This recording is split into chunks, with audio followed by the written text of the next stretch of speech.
स्वार्थ सिद्धौ ध्वंसौ ही मूर्खता। अर्थात जहां स्वार्थ नहीं सिद्ध होता है वहां व्यक्ति मूर्ख बन जाता है। एक पिता जिसके दो पुत्री, दोनों पुत्रियों का विवाह हो गया, अपने अपने घर चली गई। जब पिता की इच्छा हुई तो दोनों पुत्रियों से मिलने गए।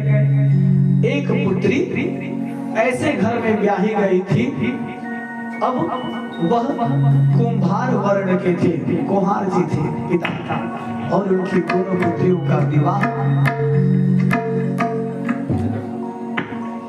अब पिता गए मिलने के लिए। एक पुत्री जिसका विवाह कुछ मध्यम परिवार में हुआ था, जहां पर उसका कुंभार मिट्टी के पात्रों का निर्माण, बर्तन तैयार करने का। अब वह बेटी प्रणाम की, आशीर्वाद में पिताजी से गई, पिताजी अगर आप आशीर्वाद देना चाहते हैं तो ऐसा आशीर्वाद दीजिए कि इस बार वर्षा कम हो, वर्षा कम होगा, मिट्टी के पात्र अधिक से अधिक सूखेंगे और दीपावली के दिन बिकेंगे, मुझे बहुत सारा धन मिलेगा। पिता ने कहा यही होवे, तुम्हारी मनोकामना पूर्ण होवे। अब दूसरे बेटी के हम मिलने गए।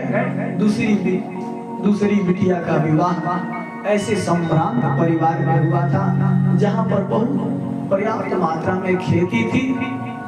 अब उस बेटी को भी गए मिलने, बेटी ने प्रणाम किया, आशीर्वाद में उसने मांगा, पिताजी ऐसा आशीर्वाद दीजिए कि इस बार इतना वर्षा हो कि पूरी खेती लहलहा जाए और बहुत सारा अन्न होवे। अब पिता जो है ऐसे असमंजस में पड़े, एक बेटी को मैंने आशीर्वाद तो दे ही दिया है कि वर्षा न हुए, अब इस बेटी को मैं कैसे आशीर्वाद, किस मुंह से आशीर्वाद दूं कि वर्षा होवे। वो दोनों संतान अपने ही है। अब पिता असमंजस में पड़ गए। यही होता है सज्जन, और वर्षा होती है तो सबका हित होता है। जिनके छत हैं वह छतों में छुप जाते हैं, अपने घर में छिप जाते हैं। दुख तो उनको होता है जो मार्ग में जिनका पलानी है, जो वर्षा ऋतु आने पर बहुत कठिनाइयों का सामना करना पड़ता है। तो